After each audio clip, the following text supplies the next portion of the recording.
and this here may be tough to you. Snack cake to me, yeah, more hostess. This been overdue forever. Asked me when it was dropping, said never. Should've made you cut the feta, but I designed it Freemason Margiela. What's good, Shellitronnn here, the most spoke, no joking. I'm back at again with a brand new video and won't bluff. Day 9 of the 2018 Carolina Panthers training camp. We got a lot to get into. There's a lot of pretty good news here, and the videos are back. Thanks a lot, Bill. Thanks a lot, Max. And I want to touch on the preseason matchup between us and the Bills, but that'll be a whole separate video. I think either today's Monday, so probably either tomorrow. Maybe I'll have it for Wednesday morning. I might film it tomorrow and then post that like in the morning of Wednesday. I don't know exactly when that's going to come out, but keep an eye out for that. I'm going to be looking at how the Bills have been doing in practice, who their number 2 and 3s are, because you know it's not going to be the starters playing most of the time. We'll see how our 2 and 3 guys work against their 2 and 3s, and we'll see exactly where we stand and where we shape up versus the Bills. But let's get to the training camp news. You guys know a few of our guys last night were either out due to injury or sickness. We had Mike Pilardi, whose wife had their 3rd kid. Once again, congrats to them. He was still out, but Christian McCaffrey was back after his stomach bug. We had Ian Thomas back after missing yesterday. Was it a leg injury? I think it was a thigh bruise, I think, maybe. We see Julius Peppers came off the PUP list. His shoulder is good. He had the pads on. He had no leg pads, but it's all good. Pep is back, and I mean, count those as vet days if you want to. We don't really need Julius Peppers. He knows what he's doing.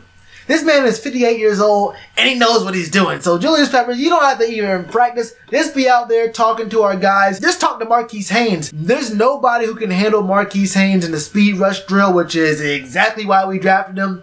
This man is a little bit undersized for the line. He's more like a 3-4 up kind of pass rusher. Kind of like, I don't want to give him the Von Miller. It's so easy to put an up kind of guy in the Von Miller like comparison, but he's a speed guy who can really get past you, and there's no one on the offensive line who's really gonna be able to go toe to toe with Marquise Haynes in a speed drill. He's kind of light. He has those hands. The dude he's built. He's definitely built, and I've been saying this for a long time. The 2 names, we really wanted those mid-round draft picks. I'm kind of getting off topic here, but Ian Thomas, Marquise Haynes are 2 names you really, really want to keep an eye out for and remember this season. Just watch what they do in the preseason. They're going to jump off your screen. These are guys who are going to be, by week 6, by the time that Thomas Davis Sr. is back on the squad, we're going to see both these guys putting in some pretty good numbers. Their name and the number will be called, I think, pretty consistently. Matt Khalil, he was out. He had a vet day. That's all good, Matt Khalil. Look, as long as Matt Khalil is ready by the beginning of the season, I don't care what's happening in the preseason. I don't care what's happening in training camp. Matt, as long as everything's good by week 1, we cool, bro. We cool. If you have a great season, everything from the past, we can. Hey, I don't remember anything. In fact, I thought you were good this whole time, Matt. If everything's good this season, I never even heard a negative word about you ever, Matt. So we heard from Jordan Rodriguez that Amini Silatolu was starting at left guard. Taylor Moton started at right tackle, and we had Blaine Clossel at left tackle to start off the team inside run drills. Now they're inside run drills, so the tackles. Let's talk about exactly how much they contribute to the inside run drill, but they're still blocking. It's still live. The big thing is Silatolu out there, and he's been putting in a lot of good work. It's the name you've been hearing a lot from camp, so I think he really, really will be a really strong force in our line this year. And even though today was another hot day for training camp, the biggest story of the day came with the passing drills. It's usually been the defense, it's been the pass rush, it's been how our linebackers have been playing, it's been how the DBs have been making some moves.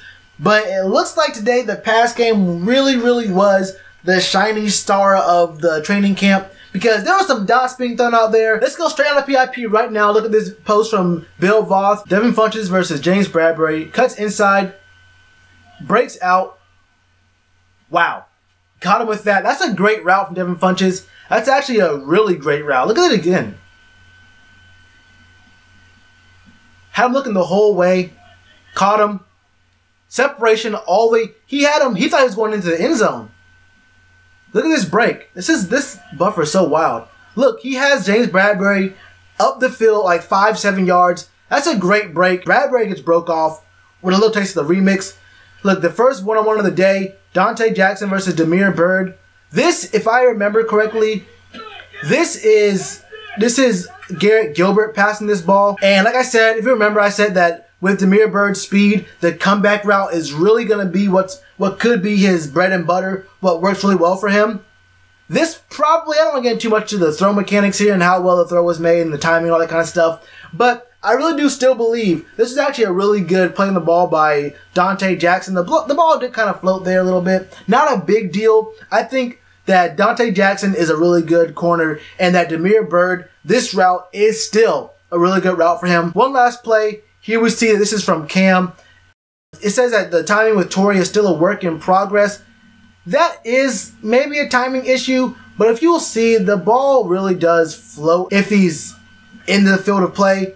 That's less about timing, and that's more of an accuracy thing. That's all right, though. We have a lot of time in camp to work on that. We have the preseason. We have a little bit more time before those passes actually count. But if Bill calls it a timing issue, I have to defer to him because he's the one on the field taking these videos, talking to these guys. So he sees the progression. He sees what's going on with these guys. So I could be 100% wrong. I don't get paid like Bill Voth by the Panthers to be right all the time. So I'm okay with being wrong if I am wrong here.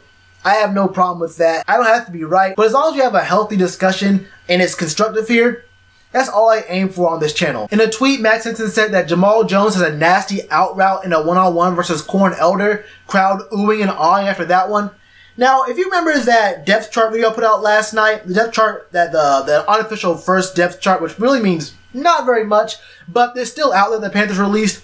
Jamal Jones was our 7th or 8th listed receiver on the depth chart, and Corn Elder was the 8th listed cornerback. And a lot of people were like, yo, shouldn't Corn Elder be like a lot higher? We knew he got injured, but we all know how he played at the U, and we know he's a dog. He can get in those plays. But seeing him at the 8th spot for corners had a lot of people in my comments like, yo, what's happening? Where's Corn Elder in his recovery? Where is he at with getting back into shape? Is he there yet? Is he 100%? Has he lost a step? And I know it's only one play at training camp, but for a guy who was supposed to be our starting nickel, or I guess who people were expecting to be our starting nickel back, to get beat by the number 7th ranked guy at our receiver core and have the crowd oohing, awing, and like, hey, this man just got. It's kind of hard for me to compartmentalize that and like get that through my head. Like 3 weeks ago, I was thinking Corn Elder was about to be, competing for a starting role. It looks to me like he's competing for a spot on the 53-man roster as it stands right now. But like I said, that was only one play, so we can really get past that. And like I said in a different video, coaches are looking for a consistency, and they're looking for how you react to doing well and how you react to doing poorly. If you do well, can you do it again? Can you do it again? Can you do it 4 straight times? If you're doing poorly, can you come back after that one time doing bad and prove that you got that skill? Like say you can bounce back, and after you bounce back, can you show that you have consistency after that? Can you like have a bad play, but come back good, come back better, and come back with your best? But in this tweet from Jordan Rodriguez, she says that our DB's coach Imamura was furious at first with Corn Elder, as Austin Duke, the guy out of UNC Charlotte who was I think listed at number 8 on our depth chart, he was on the practice squad last year. But Austin Duke gets by him and makes a catch on a gorgeous deep ball from Garrett Gilbert. Then Parms came and flying in and punched it out. So look, Parms was also our number 7th ranked safety on the team.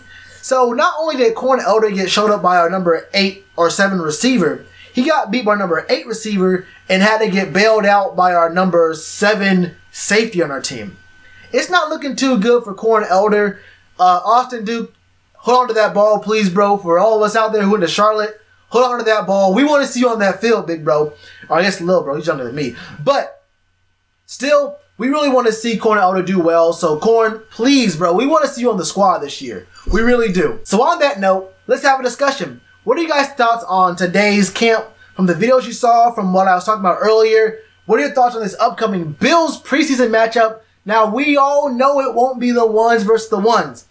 It'll mainly be the 2s and 3s and a lot of the 4s versus each other. But we have some really good matchups and some names to really look out for in our 2nd and 3rd string spots. So I definitely do encourage you guys to watch more than just the first half of this game. It will be exciting, I think. It'll be kind of exciting. Look, I'm not going to boost a week 1 preseason game. We all know what preseason games are, and we all know what week 1 is. I'm not going to boost it too hard, but I am going to say we have a lot of people to look out for in the preseason, and there are some position battles that are in the thick of it right now. Anyway, like I said, let me know in the comments below, and you already know to do that like button. Cheers to you, appreciate the chance. Being told y'all I been the man. Being told y'all I had the gift. Tell a friend to tell a friend. Real ones gonna recommend. Count this as another win.